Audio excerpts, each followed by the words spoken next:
Capítulo 5 Reencontro.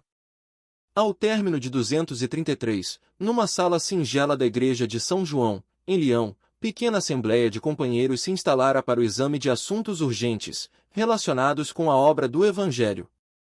3 homens de idade avançada, e um outro, em plena madureza, discutiam as necessidades do movimento cristão. O império vivia assolado por uma peste que procedia do Oriente, fazendo vítimas inumeráveis. Em Roma, a situação era das mais graves. A epidemia penetrara as Gálias e a comunidade cristã, em Lyon, mobilizava todos os recursos para amenizar os problemas do povo. O mais jovem integrante do conjunto era o irmão Corvino, que advogava a causa dos enfermos abandonados e infelizes. Se desprezamos o próximo, comentava ele, inflamado de confiança, como atender ao nosso mandato de caridade? Cristianismo é viver o espírito do Cristo em nós. Vemos no estudo das narrativas apostólicas que as legiões do céu se apossam da terra, em companhia do Senhor, transformando os homens em instrumentos da infinita bondade. Desde o primeiro contato de Jesus com a humanidade, observamos a manifestação do mundo espiritual, que busca nas criaturas pontos vivos de apoio para a obra de regeneração. Zacarias é procurado pelo anjo Gabriel que lhe comunica a vinda de João Batista. Maria Santíssima é visitada pelo mesmo anjo, que lhe anuncia a chegada do Salvador. Um enviado celeste procura José da Galileia, em sonho, para tranquilizá-lo, quanto ao nascimento do Redentor. E, erguendo-se o Mestre Divino, entre os homens, não se limita a cumprir a lei antiga, repetindo-lhe os preceitos com os lábios. Sai de si mesmo e coloca-se ao encontro das angústias do povo. Limpa os leprosos da estrada. Tende mãos amigas aos paralíticos e levanta-os. Restitui a visão aos cegos. Reergue Lázaro do sepulcro. Restaura doentes. Reintegra as mulheres transviadas na dignidade pessoal. Infunde aos homens novos princípios de fraternidade e perdão. Ainda na cruz, conversa amorosamente com 2 malfeitores, procurando encaminhar-lhes as almas para o mais alto. E, depois dele, os apóstolos abnegados continuam-lhe a gloriosa tarefa do reerguimento humano, prosseguindo no ministério do esclarecimento da alma e da cura do corpo, devotando-se ao Evangelho até ao derradeiro sacrifício. Compreendemos a sensatez da exposição, objetou o presbítero Galiano, velho gaulês que se demorará por muito tempo, na Patagônia. Entretanto, é preciso escapar às arremetidas do tentador.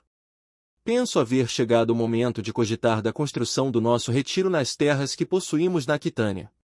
Não podemos atingir o céu sem a centralização de nossa alma na prece. Como conseguiremos, porém, ajudar a humanidade, simplesmente orando? Ajuntou Corvino, seguro de si. Temos companheiros admiráveis estacionados no deserto.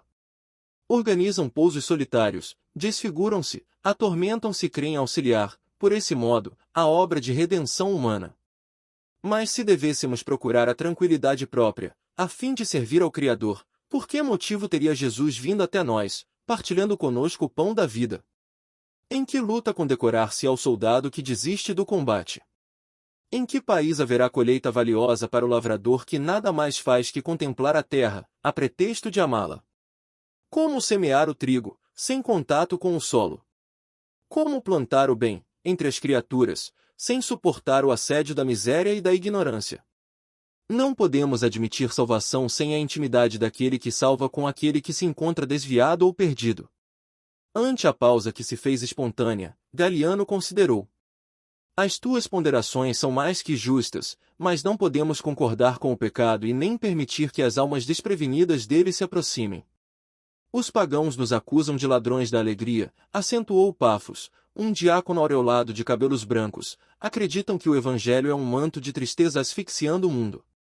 E não falta quem veja na peste uma vingança das divindades olímpicas. Informou Enio Pudens, excelente companheiro que o tempo encanecera. Muita gente volta a clamar contra nós, supondo sejamos os causadores da ira celeste. Valeriano, um amigo nosso que trabalha no fórum, contou-me, particularmente, que entre as solicitações formuladas pelo concílio, na festa de Augusto, consta um apelo para que sejamos de novo flagelados. E afirmou que a execução de semelhante pedido vem tardando, porque o imperador Alexandre Severo não está suficientemente seguro. Galiano sorriu e acrescentou: mais um motivo para o insulamento dos que pretendem adorar a Deus, sem a perturbação dos homens. A frase reticenciosa ficará no ar, mas Corvino, tocado de profundo ardor pela causa do Evangelho, retomou a palavra, decidido. Veneráveis irmãos, admito não nos caiba o direito de interferir na resolução dos que buscam a solidão, contudo, creio não devamos incentivar o movimento que podemos classificar por deserção. Estamos numa guerra de ideias. O primeiro legionário que tombou, em holocausto à libertação do espírito humano, foi o próprio Mestre, nosso comandante divino. Desde a cruz do Calvário, nossos companheiros, em vasta frente de valoroso testemunho, sofrem o martirológio da fé viva. Há quase 200 anos somos pasto das feras e objeto desprezível nos divertimentos públicos. Homens e mulheres, velhos e crianças têm sido levados a arenas e cárceres, postes e fogueiras, revelando o heroísmo da nossa confiança num mundo melhor. Não seria lícito trair-lhes a memória. Os adversários de nossa causa têm-nos como amargurados portadores da indiferença pela vida, mas é que ignoram a lição do benfeitor celeste que nos indicou no serviço da fraternidade a fonte do verdadeiro bem e da perfeita alegria. Urde, assim, não nos afastemos do trabalho e da luta. Há construções no plano do espírito, como existem no campo da matéria. A vitória do cristianismo, com a livre manifestação do nosso pensamento, é a obra que nos compete concretizar. Surgiu pequeno intervalo na conversação, que a palavra de Enio interrompeu. No que se refere a serviço, nossa posição não é das melhores. Muitas famílias, pressentindo a perseguição, vêm dispensando os empregados cristãos. Ainda ontem as oficinas de Poponil demitiram 10 companheiros nossos. Mas temos o direito de esmolar para a igreja e a igreja precisa sustentá-los, observou Galiano, cuidadoso. Corvino, porém, obtemperou, firme. Sim, temos o direito de esmolar. Esse, contudo, é também o direito do mendigo. Não nos cabe, segundo nos parece, olvidar a produção de benefícios para o mundo. Temos terra disponível, sob a responsabilidade de vários irmãos. O arado não mente. Os grãos respondem com fidelidade ao nosso esforço. Podemos trabalhar. Não devemos recorrer ao concurso alheio, senão em circunstâncias especiais. Não seria aconselhável manter a comunidade improdutiva. Cabeça vaga é furna de tentações. Creio em nossa possibilidade de auxiliar a todos, através do esforço bem dirigido. O serviço de cada dia é o recurso de que dispomos para testemunhar o desempenho dos nossos deveres, diante dos que nos acompanham de perto, e o trabalho espontâneo no bem ao meio que o Senhor colocou ao nosso alcance, a fim de que sirvamos à humanidade, com ela crescendo para a glória divina. O explicador ainda não havia terminado, quando a porta se entreabriu e um companheiro anunciou: Irmão Corvino, a irmã Pontimiana roga-lhe a presença. O presbítero pediu permissão aos confrades e retirou-se. Na praça pobre de acesso ao templo, que mal começava a erguer-se, uma senhora respeitável esperava. Era guardiã do palácio rural de Opílio Veturio. Embora contrariando o esposo, fizera-se amiga fiel da igreja, ouvindo Corvino, que lhe amparara a renovação espiritual, passo a passo. Não obstante idosa, Pontimiana revelava extrema agudeza nos olhos lúcidos, que sempre refletiam a cristalina bondade de sua alma.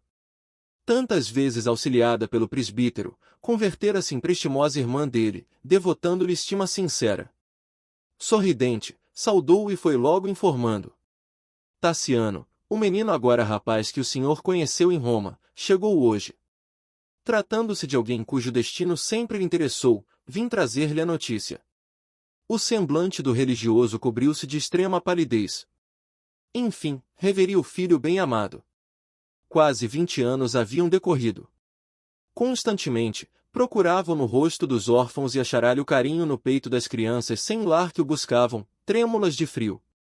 Em todas as preces ao Senhor, lembrava-lhe o nome, no imo d'alma. Consoante as lições do apóstolo que lhe consolidara a fé, consagrara-se ao trabalho da terra. Distanciara-se dos conhecimentos náuticos, renunciara à vocação do comando, amaciara a voz e aprenderá a obedecer. Tomando o velho Corvino por padrão renovador, dividia a existência entre o santuário e o serviço comum. Não se tornará famoso, em Lyon, simplesmente pela abnegação com que se dedicava aos enfermos, curando-os e reanimando-os através da oração, mas também pela arraigada ternura com que se empenhava na proteção à infância.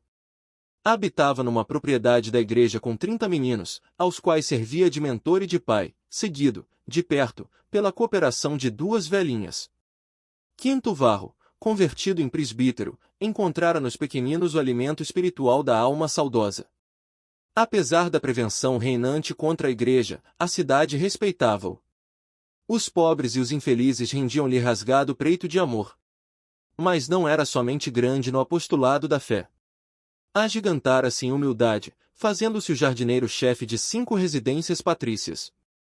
Orientava os escravos com tanta mestria no preparo do solo e na educação das plantas, que conquistara, não apenas significativo salário, mas também admiração e preferência. A casa senhorial de Vetúrio incluía-se entre as mansões aristocráticas cuidadas por ele. Captara a confiança dos mordomos e a estima dos servos. Era na extensa propriedade um cooperador e um amigo. No fundo, Varro sabia que esse era o único recurso de rever Tassiano e oferecer-lhe os braços paternais. Desvelara-se, por isso, na formação do parque, no meio do qual se levantava a casa de Opílio. Nenhum jardim, em Lyon, se lhe igualava em beleza. Informado por Alésio e Pontimiana, que algumas vezes visitavam Roma, de que o filho era apaixonado por rosas rubras, com elas desenhou vastos canteiros, dando-lhes a figura especial de um coração, marginado de flores, em cujo centro acolhedores bancos de mármore, entre repuxos âminos, convidavam à meditação e ao repouso.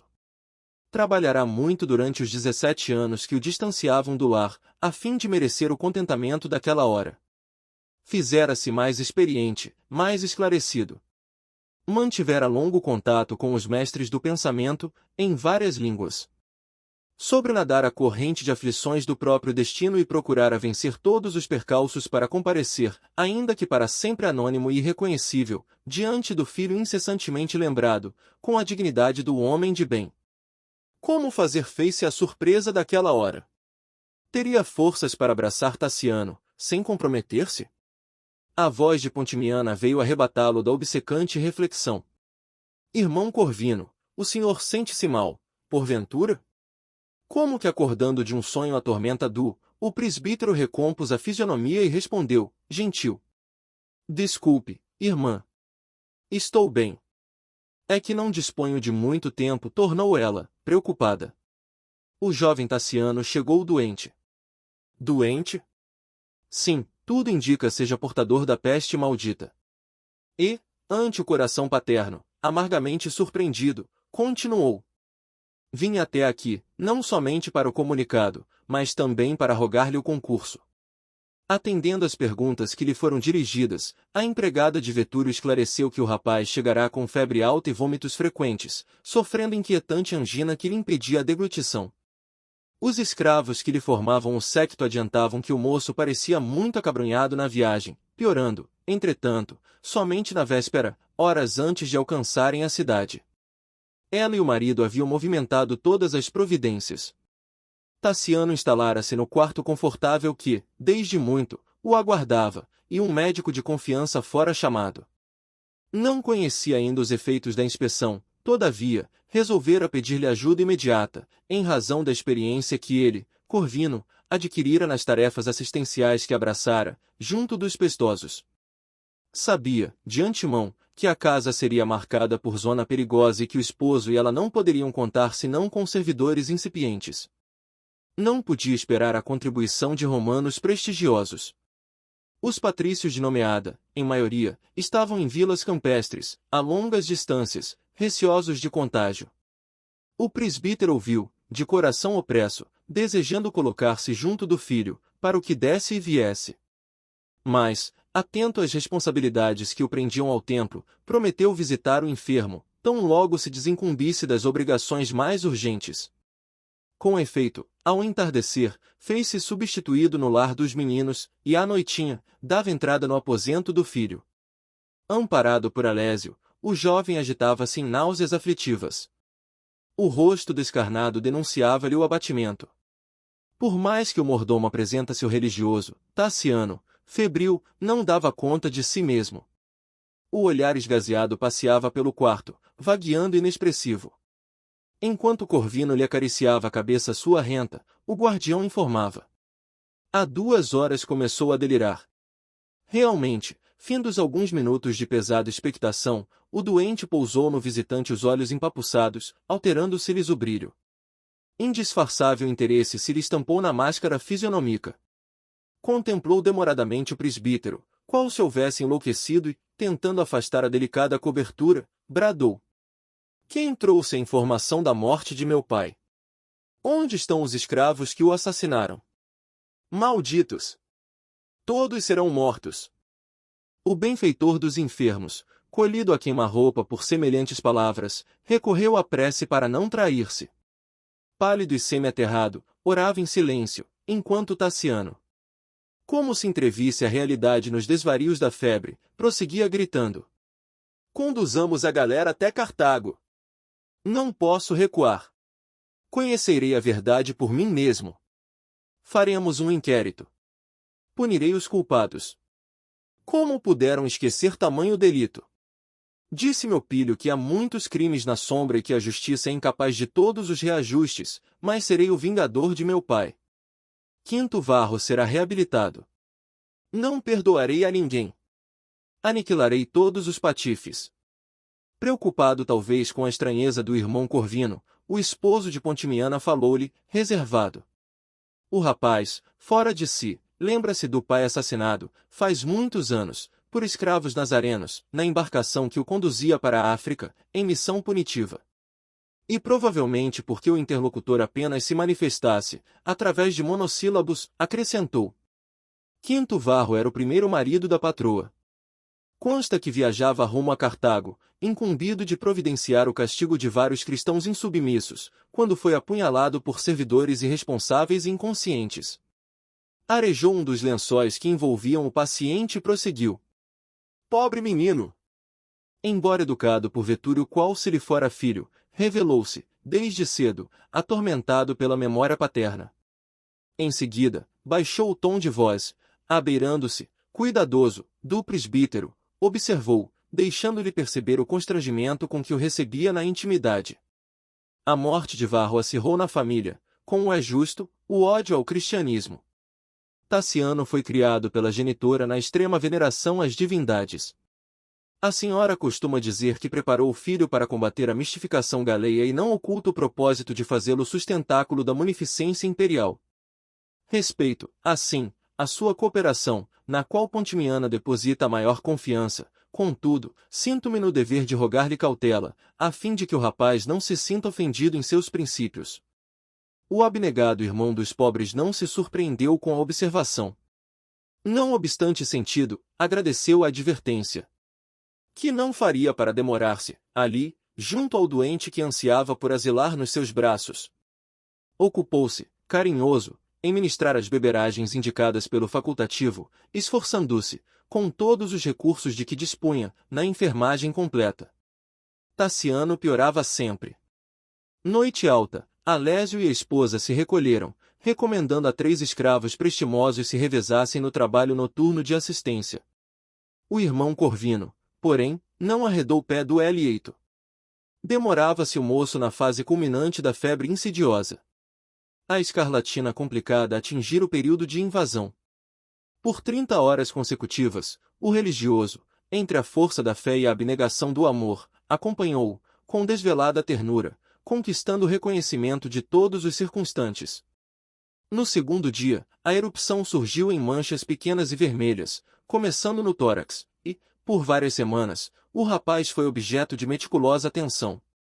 Muitas vezes, velando-lhe o sono, em lágrimas, o presbítero afagava-o, paternalmente, e sofria a tentação de revelar-se. Como, porém, abrir uma guerra de morte contra Cíntia? Não esposara ele no Evangelho um novo modo de ser? Que testemunho de lealdade ao Cristo poderia afirmar, semeando ódio e amargura no espírito do filho bem-amado? Adiantaria Tassiano qualquer atitude, tendente a impor-lhe afeição? Em muitas ocasiões, orou, pedindo a Jesus o inspirasse, e vezes frequentes contemplou o velho Corvino, em sonho, aconselhando-o a extrema renúncia, qual se lhe trouxesse a resposta do alto.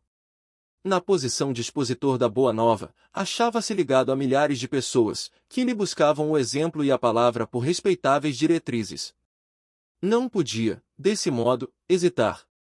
Grande era o amor pelo filho, no entanto, o amor sublime do mestre era maior e devia conservá-lo digno, nas responsabilidades supremas. Quando o enfermo recuperou a lucidez, abraçou-o, reconhecidamente, nele identificando, não só o jardineiro-chefe da casa, mas também o benfeitor inesquecível. Sentindo-se infinitamente atraído para aquele homem humilde que o visitava, perseverante, Tassiano apreciava entreter-se com ele, por longas horas, em explanações sobre ciência e arte, cultura e filosofia. Ligavam-se nos mesmos temas e nas mesmas preferências. Discutiam Virgílio e Lucrécio, Lucano e Homero, Epicuro e Timeu de Locros, Sêneca e Papiniano, com análogos pontos de vista. Todavia, como se temessem perder a fascinante comunhão em que se mergulhavam, pareciam linhas paralelas em religião. Evitavam, sistematicamente, qualquer comentário em matéria de fé. Amparado pelo amigo, o rapaz já conseguia efetuar vários passeios no parque enriquecido de suntuosa vegetação, e, ali, à sombra de vigorosos abetos ou entre gestas em flor, entabulavam preciosas conversações, sorridentes e felizes, à maneira dos antigos helenos, que preferiam a permuta de avançados conhecimentos no santuário da natureza. Certa feita, espicaçado pela curiosidade, Tassiano indagou quanto às razões do seu insulamento na Gália, quando poderia ser, em Roma, festejado professor. Donde vinha e por que se condenara à obscuridade colonial? Relutante, Corvino confessou que nascerá na metrópole dos Césares, mas apaixonara-se pelo serviço junto à comunidade gaulesa e vira-se preso por fortes laços do coração. Que trabalho, contudo, encarcerar-te-ia em Leão, a ponto de esquecer-te? Perguntou o jovem com espontâneo carinho. Admito que os herdeiros da glória patrícia não deviam abandonar a educação aos escravos. Um egípcio ou um judeu não podem produzir os pensamentos de que carecemos para garantia da grandeza imperial. Sim, sem dúvida, concordou o amigo, bondoso, entretanto, acredito que também as províncias nos reclamam acurado interesse, o mundo está repleto de nossos legionários. Possuímos forças incoercíveis de civilização, em todas as frentes. Nossos imperadores podem ser proclamados em variadas zonas da terra. Em razão disso, não podemos olvidar a necessidade de instrução, em todos os setores. E, sorrindo, acentuou. Por este motivo, converti-me em mestre-escola. Tassiano partilhou-lhe o bom humor. Nesse instante, uma ideia nasceu no cérebro de Varro. E se lhe trouxesse as crianças para uma visita de amor? Não seria a maneira mais segura de tocar-lhe o coração para o despertamento evangélico? O rapaz poderia ignorar-lhe a condição para sempre, mas seria justo não convidá-lo para o banquete da luz divina? Quem adivinharia as vantagens de semelhante realização? Pela inteligência de que se mostrava portador, o filho, naturalmente, impusera-se na família. Percebia-se logo que as opiniões dele se faziam respeitáveis. Apesar de extremamente jovem, era senhor das próprias convicções. Um cântico infantil conseguiria, de certo, sensibilizá-lo. Tassiano provavelmente se inclinaria a estudar as lições de Jesus, se os meninos lhe alcançassem as cordas da alma. Depois da reflexão de segundos, dirigiu-se ao convalescente, de olhos iluminados por secreta esperança, e indagou como receberia ele a saudação dos pequeninos de que se erigira guardião. O pupilo de Vetúrio não regateou em comíos a ideia.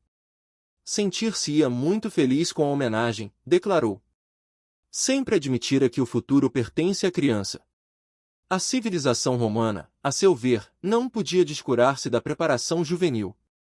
No dia previamente marcado, o próprio Tassiano, com o auxílio de Alésio e da mulher, organizou, na encantadora Praça das Rosas Rubras, deliciosa criação de Corvino, o ambiente festivo da recepção. Cestos de frutos e cântaros com abundante provisão de suco de uvas foram artisticamente espalhados entre os bancos de mármore. O corpo musical da herdade, constituído por escravos jovens, foi trazido à reunião. Garbosos moços, empunhando liras e alaúdes, tambores e sistros, improvisavam melodias alegres. Dividia-se a fazenda em duas correntes partidárias, a dos servidores cristãos, inflamados de júbilo e esperança, dirigidos pelo otimismo de Pontimiana, e a dos cooperadores, devotos dos deuses olímpicos, capitaneados por Alésio, que não enxergavam o acontecimento com bons olhos. De um lado, surgiam preces e sorrisos de fraternidade, mas de outro apareciam impropérios e rostos sombrios. Com a sabedoria do apóstolo e com a ingenuidade da criança, o irmão Corvino penetrou o recinto perfumado, conduzindo 3 dezenas de petizes, em singela apresentação. Orientados pelo mentor, chegaram cantando um hino simples, que exprimia caricioso voto de paz. Companheiro, companheiro! Na senda que te conduz, que o céu te conceda a vida, as bênçãos da eterna luz. Companheiro, companheiro! Recebe por saudação nossas flores de alegria no vaso do coração. As vozes humildes assemelhavam-se a um coro de anjos que o bosque recebesse pelas asas do vento. Tassiano acolheu, bondoso, a colmeia infantil. 2 bailarinos executaram números cômicos, enquanto a petizada se ria, feliz. Alguns jogos inocentes foram postos em prática. 6 meninos recitaram poesias de nobre delicadeza, através de monólogos e diálogos que encantaram a assembleia, da qual constavam muitas dezenas de escravos em trajes festivos. Em certo momento, Tassiano tomou a palavra, referindo-se aos ideais da pátria e da raça, no engrandecimento da humanidade. Logo após, a merenda farta espalhou o contentamento culminante. O prestimoso jardineiro, que se fizera o afortunado credor de tantas atenções, trouxe ao jovem patrício o menor da turma. Era Silvano, um menino de 5 anos apenas, filho de um legionário que morrera no Porto. A desditosa viúva, atacada pela peste, confiara-lhe o garoto, semanas antes. Tassiano abraçou-o, com sincera ternura, dirigindo-lhe a palavra, carinhosamente. O irmão Corvino declarou que lhe cabia providenciar o regresso das crianças, e por isso, designava Silvano para dizer uma prece pela felicidade do anfitrião. O pequeno, submisso, trocando jubiloso olhar com o orientador, procurou o centro da praça. O momento era de extrema expectativa. Todos os circunstantes entreolharam-se, aflitos. O pupilo de Vetúrio acompanhava a cena, sorridente, certo de que seria lembrado numa oração comum às divindades. O pequeno, de cabeça erguida ao céu, como um soldadinho triunfante, começou a falar, comovidamente. Jesus, nosso divino mestre! Ajuda-nos! Nesse instante, porém, súbita palidez cobriu a face do moço patrício. A fisionomia, dantes calma e educada, tornou-se-lhe irreconhecível. Feroz expressão eclipsou-lhe a alegria. Repentinamente convertido numa fera humana, rugindo cólera, clamou, terrível. Abaixo os nazarenos! Abaixo os nazarenos! Maldito Corvino! Maldito Corvino! Que desgraça! Quem se atreveu a introduzir cristãos em minha casa? Farei justiça, justiça! Acabarei com esta praga! Penosa surpresa dominou o recinto. O paternal benfeitor aproximou-se dele e implorou. Piedade! Piedade! Tassiano, contudo, não viu as lágrimas que fulguravam nos olhos dele. Recuando, desesperado, respondeu em voz seca. Piedade? Reparem o velho refrão dos imundos galileus. E agitando um bastão de ponta metálica, rugia, estentórico. Fora daqui! Para fora daqui, gêmeos infernais! Víboras do monturo, filhos das trevas, para fora daqui!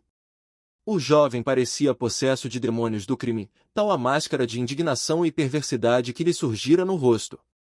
Os pequerruchos tremiam imóveis. Entre eles e o filho encolerizado, o coração de Varro não sabia o que fazer. Muitos servidores do grupo de Alésio passaram a gargalhar ruidosamente. Tassiano relanceou os olhos na assembleia e bradou para o capataz, que conhecia como sendo o mais ferrenho inimigo dos cristãos. Epípodo, traze o cão selvagem. Expulsemos a canalha. Aniquilemos os embusteiros. O escravo não hesitou. Atendeu, presto, e, em poucos instantes, aproximava-se um cão enorme a ladrar e a rosnar com fúria.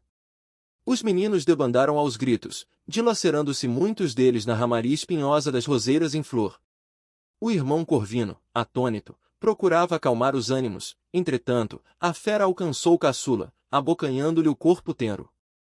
Aos gemidos de Silvano, a esposa de Alésio avançou, corajosa, e arrebatou a criança, contendo energicamente os movimentos do furioso mastim, que obedeceu enganidos estridentes.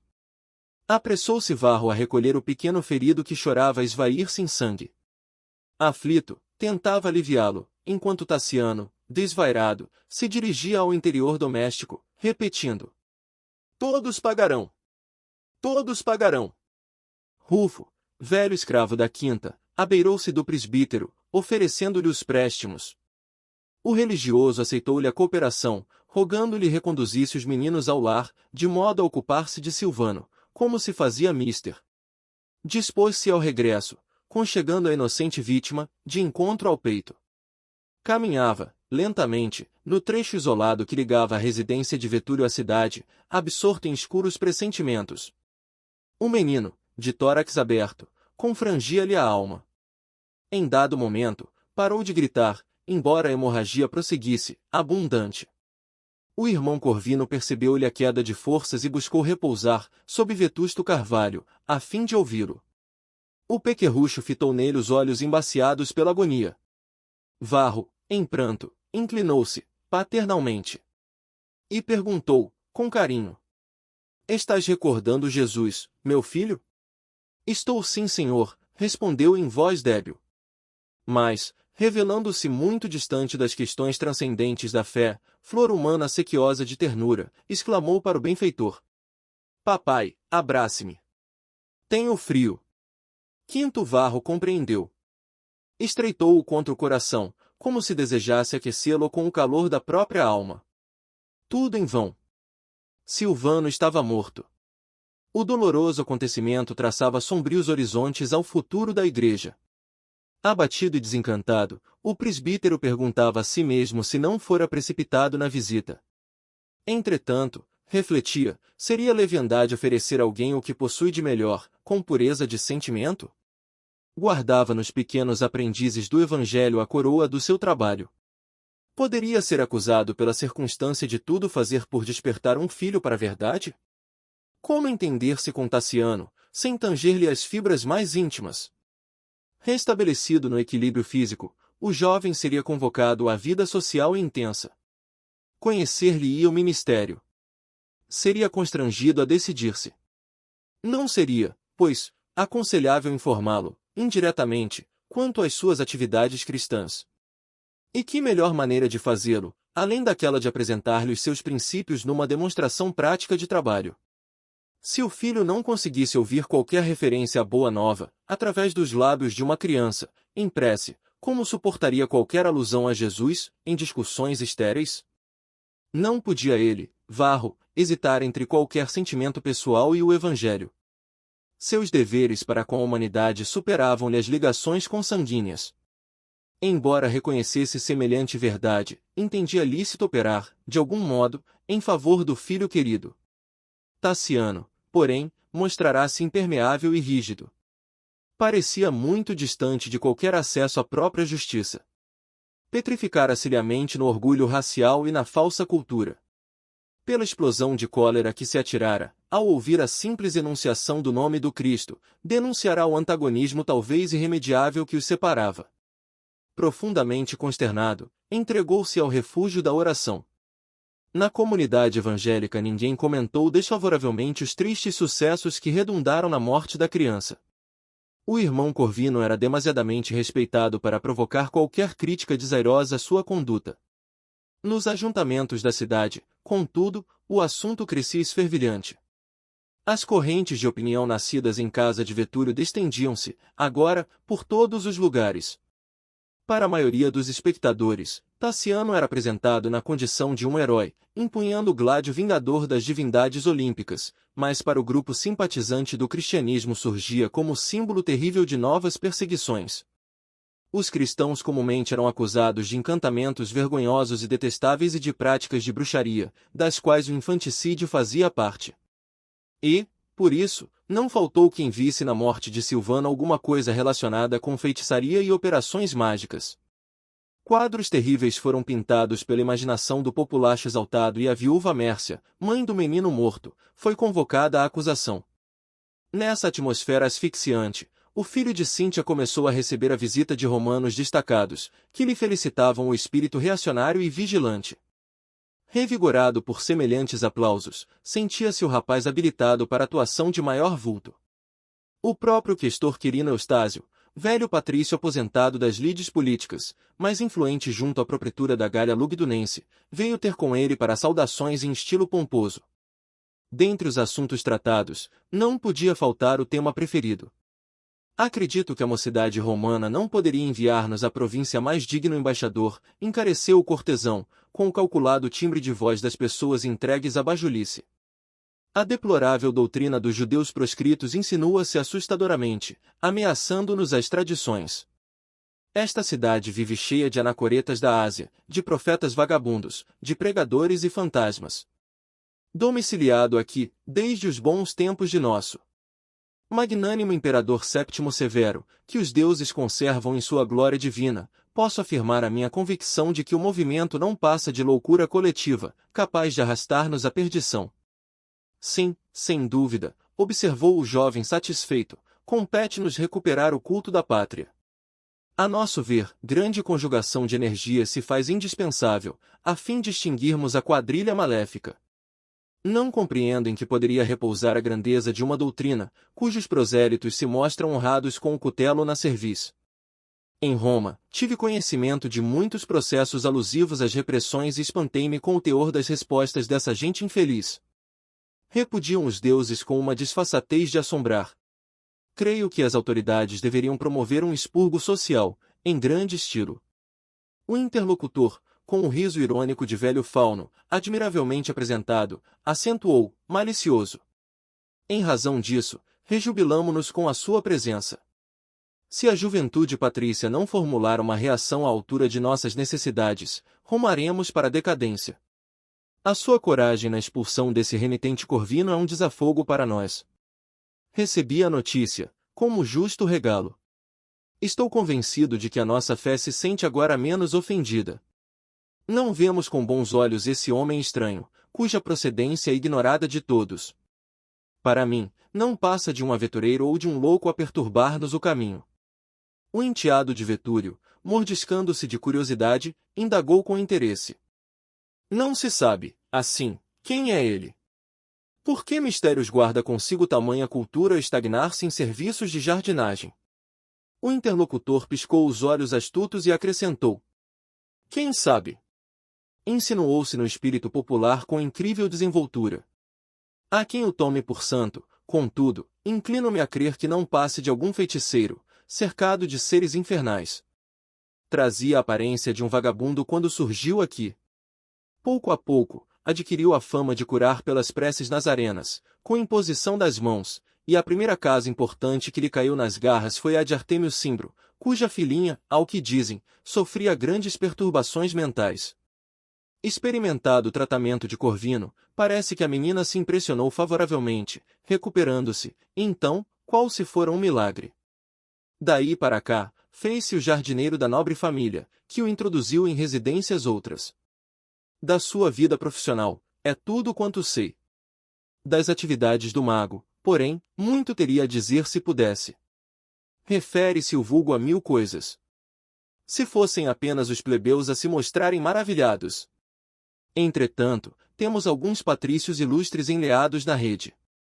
Dizem alguns que a palavra dele está revestida de miraculoso poder, afirmam outros que ele cura as mais complicadas enfermidades.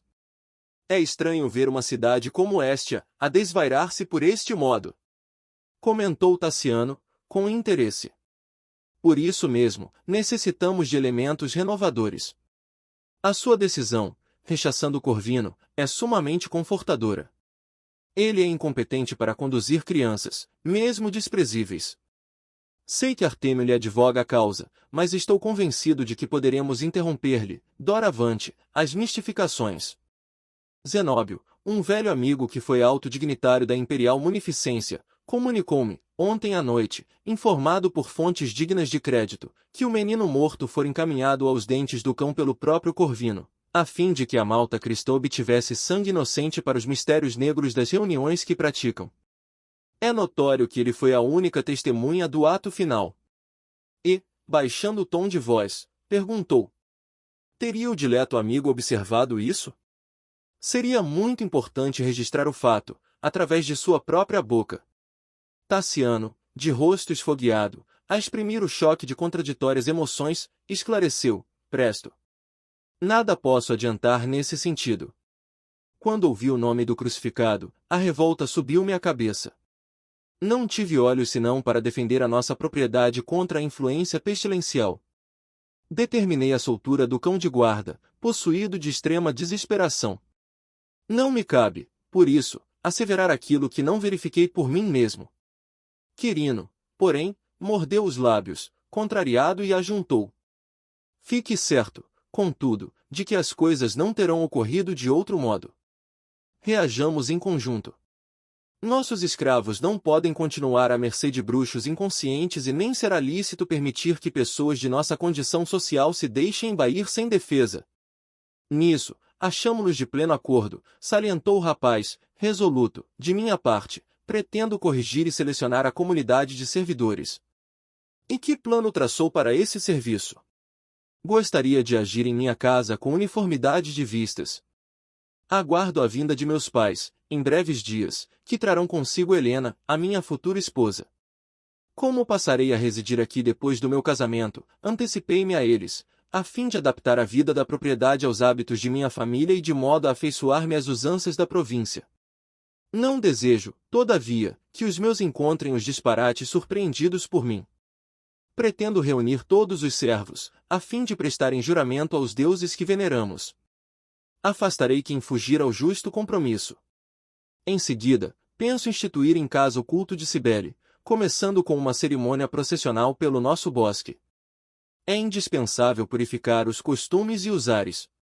Quirino concordou, entusiástico, e prometeu aderir ao programa.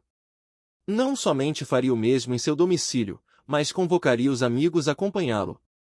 Estimava o Pírio Vetúrio, de longos anos, e felicitava-se por ver-lhe a organização doméstica zelosa e bem guardada. Realmente, depois de alguns dias, quando os sofrimentos da peste desapareciam no ouvido comum, Tassiano promoveu a grande assembleia do lar para a reafirmação de fidelidade aos deuses.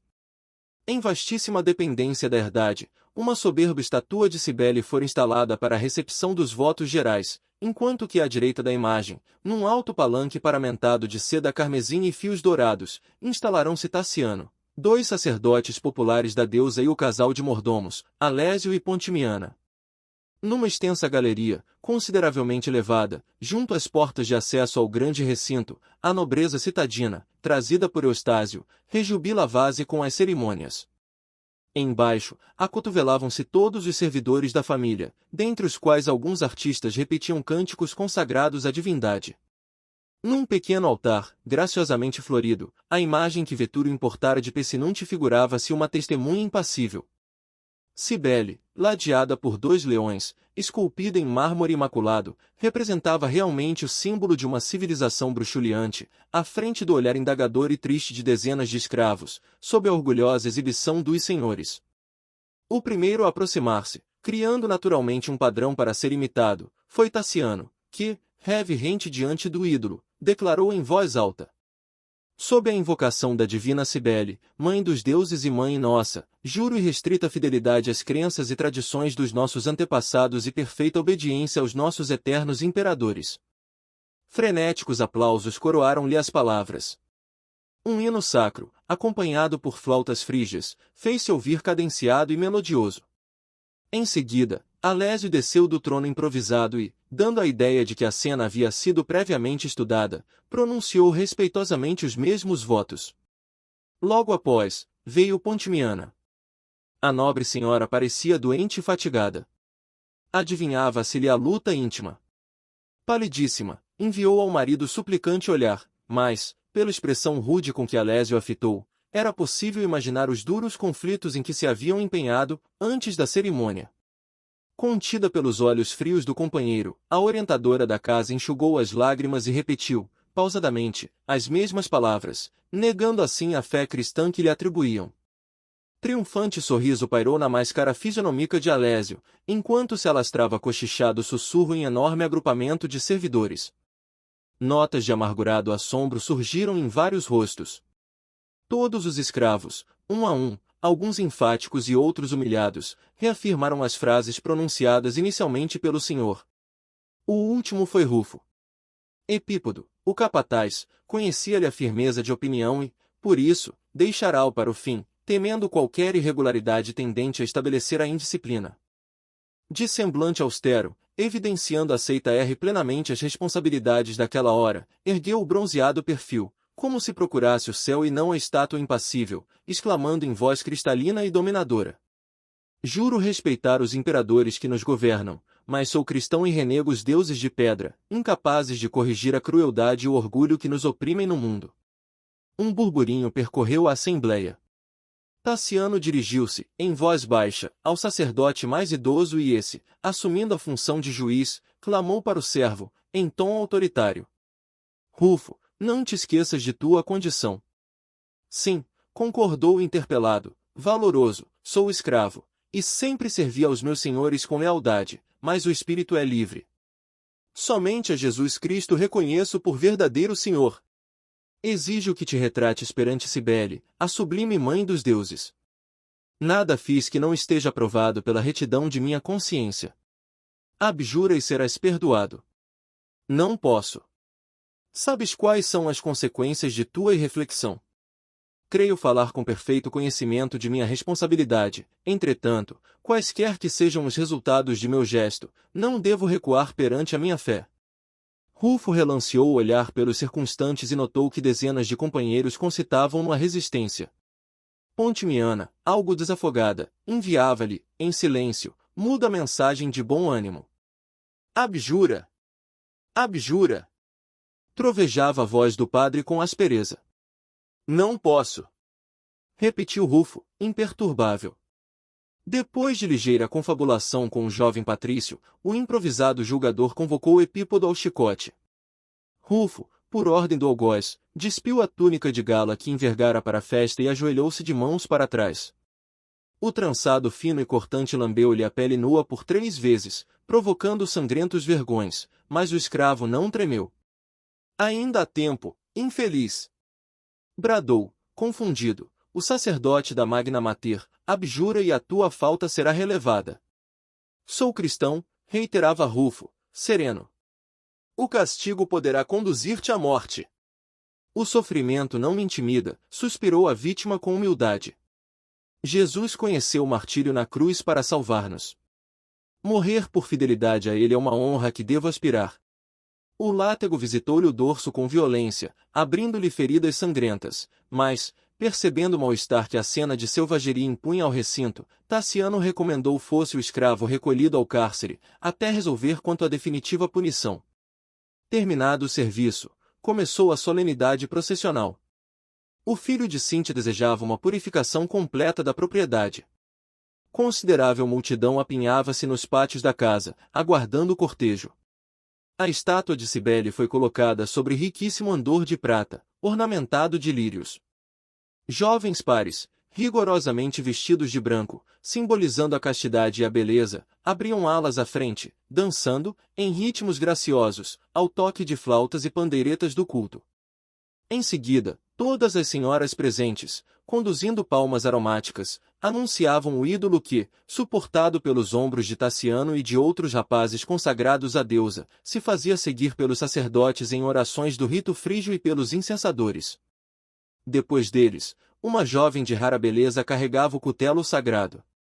Acompanhando-a, vinha o conjunto de musicistas, usando trompas, flautas, símbolos, tímpanos e castanholas, nos cânticos votivos, cujos trechos harmoniosos se perdiam no matagal. Os dignitários e os principais vinham, em fila, silenciosos e reverentes, e ao fim do préstito, congregava-se a massa de escravos, mudos e tristes. Os hinos de louvor à mãe dos deuses embalsamavam o bosque de doce melodia, interrompendo o chiurear dos pássaros assustados. A procissão, em diversas fases, contornou a herdade, através do arvoredo bem cultivado e das vinhas extensas, tornando a casa, onde Cibele foi restituída ao templo minúsculo que Opílio Vetúrio, em outro tempo, lhe erigira em pleno jardim. Taciano, tomando a palavra depois das preces dos sacerdotes, agradeceu a presença dos religiosos, das autoridades e do povo, enaltecendo a sua confiança na proteção das divindades olímpicas. Dispersou-se a colorida assembleia. Entardecia. Sozinho agora no amplo terraço, de onde podia descortinar o horizonte lavado e límpido, o jovem, instintivamente, recordou o irmão Corvino, a morte de Silvano e a reação de Rufo e, sem perceber, começou a lutar com a influência do Cristo, não mais em derredor das próprias ideias, mas dentro mesmo do coração.